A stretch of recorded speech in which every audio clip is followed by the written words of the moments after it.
Hello and welcome, Francis here. Thank you for coming back to my channel. If this is your first time here, I bid thee welcome. There is a subscribe button below if you want to help support my channel, and also a bell to be notified when I upload more content, which I do on a rather ad hoc basis and also on a whole range of subjects. So I'm coming to you from Ghana country, and as such I wish to acknowledge the Ghana people as being the traditional custodians of this land.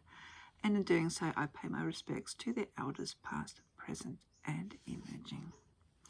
So I've recently done sort of a book recommendation, my 2 cents worth, about a ceremonial book in relation to a question that I received. And this is another one because I posted it on the socials that I had received the latest edition of A Voice in the Forest, Spirit Conversations with Alexanders, written by Jimahl diFiosa, and I was rather excited about it, and someone asked me as to whether I would recommend it or what did I think of it.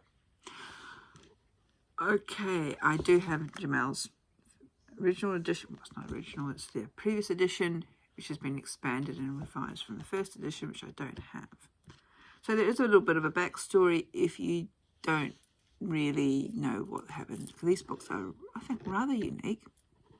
Alexanders is or was the founder or co-founder of the Alexandrian tradition of witchcraft. That's what it's called, Alexandrian. It's either named after him, according to folklore, or the Library of Alexandria in Egypt. So there's 2 main traditions. There's Gardnerian, which is named after Gardner, Gerald Gardner, and Alexandrian. So these are the 2 heads for these 2 main traditions. There's probably other traditions these days, but Alexandrian and Gardnerian are probably the more better known ones. So Alex died in the 30th of April, so it's our sign here in the Southern Hemisphere, 1998. And how The Voice in the Forest came about, 10 years later, Jimahl, who is an elder and initiate of the Alexandrian tradition, along with some other fellow initiates, I don't know if they were part of his coven at the time or just initiates, went into the forest around New England, so this is the Americas, so America, and over a period of time, through various scrying, well, they didn't scry, they actually used an Ouija board, sought to contact the spirit of Alexanders himself. And when a spirit did come through, it was also the testing to authenticate it. So this book actually includes or talks about the experiment that they undertook. Actually, there were a number of experiments that they undertook because they kept going back and to sort of build up a relationship with the spirit, and what they did, and also how they authenticated the messages that came through. I don't know if I've showed you. There's got little smiley faces on it from Jimahl, which is rather sweet. So, and in doing the authentication, they had to also contact other elders and other sort of initiates who worked with Alex, who could actually validate what was coming through, and also the mannerism in which the spirit was talking to see if it was actually Alex. So the new book is an expanded version of one that I already have, with more information, more correspondences and feedback from other people who knew Alex. There's more photos in there. I'm just trying to see if I can, there's a few photos that I've just slipped past of Alex that are readily available, but there are also photos, not having, maybe I should have marked these out, of the campsite that they actually did the experimentations in, and also them actually doing the work. So what I think of it, it's been a while since I read A Voice in the Forest, but it's a very unique book as far as I'm aware. I don't know if I've actually come across any other book like this that's about people contacting the spirit of a deceased elder or influencer when it comes to the occult sciences, and where that message has actually been authenticated.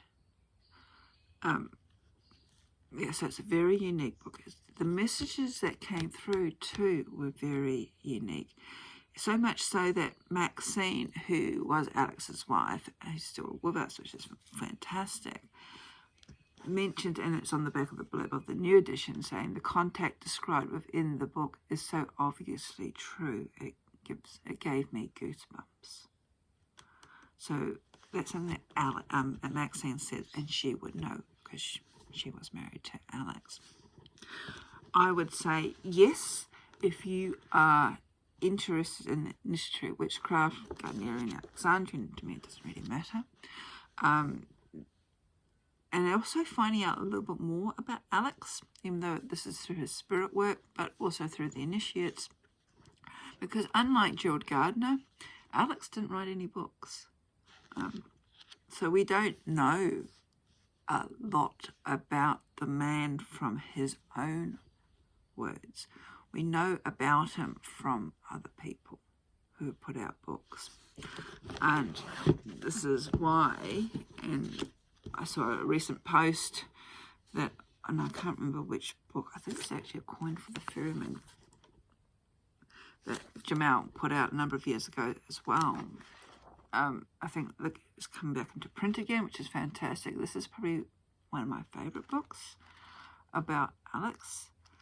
It is sort of written all about his death and life of him.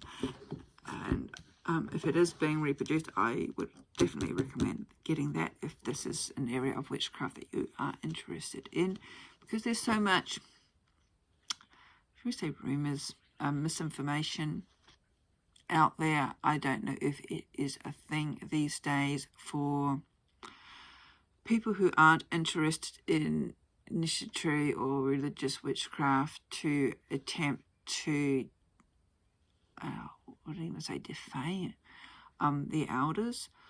And I'm saying that because I recently had a question to someone on social media. Again, it's always social media, which is the bane of my existence, because they made a comment that Gerald Gardner was, should I say, a pedophile, and also that he stole information or writings from a black woman.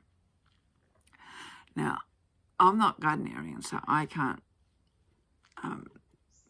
be definite, but I do have a number of books written by Philip Heselton, who basically researched every square inch of Gardner's life. I've also got books written by Gardner's high priestesses, and none of those books have mentioned anything along those lines to those allegations. And in fact, when I asked the person for proof, or just to elaborate a little bit more on the accusations, I got blocked. Funny about that, isn't it? I think there is seriousness when we look at events from the past through our modern eyes, not excusing some practices, but some practices we may not understand, especially when we are an outsider. When it comes to the pedophile claim, well, Gardner never taught anybody under a certain age. There's been no record in any writings, and his papers, and he was a prolific writer, and his papers were sold on to Ripley's and ended up in the Museum of Witchcraft and Magic and Witchcraft in Boscastle. A lot of them have been. Any indication in those papers of such claims, and if there was, I'm quite sure it would have come out by now. Patricia Crowther, who was probably one of his last high priestesses, still speaks of Gerald very fondly. So, yeah, I don't know why this person made such comments. Clearly they have an issue with initiatory witchcraft, which is a personal thing, which is fine. It's not for everybody. But to make up such stories, I think, is pretty dangerous. And I mean, even Doreen Valente fell out with Gardner, and then she fell out with a few other people when she went on to learn more magics. But she never said such things about him. So yeah, it's like, this is why books like Coin of the Ferryman, even though this is the Alexanders, are important, and more so All the King's Children, because this is actually regulations by people who, and initiates who actually worked with Alex, who initiated into his covens, and we were part of his downline. And this is where we can squash such made up fantasies. And it's just like, yeah, I really don't understand some people. Anyway, I'm off topic. A Voice in the Forest. My copy arrived very early, very quickly, only within a week. It didn't come directly from Jimahl because he didn't sign it like he has my other books, which is a little bit disappointing, but that's okay. I do have smiley faces on my other edition, which is really cool. Yeah, if you're interested in Alexandrian witchcraft, if you're interested in initiatory witchcraft, if you're interested in the origins of witchcraft, I don't care what people like to think of today with their conjuring stuff, but a lot of these techniques that people are doing today have to find their way back to these elders, and Alex is one of them. So yes, I would recommend the book. It's a good read, and also it's very unique in how they contacted him. And I don't know of any other magical orientated book about any other elder in the occult sciences or arts that have been contacted in this manner. So A Voice in the Forest, my 2 cents worth would be, yeah, if you're interested in this sort of genre, definitely check it out.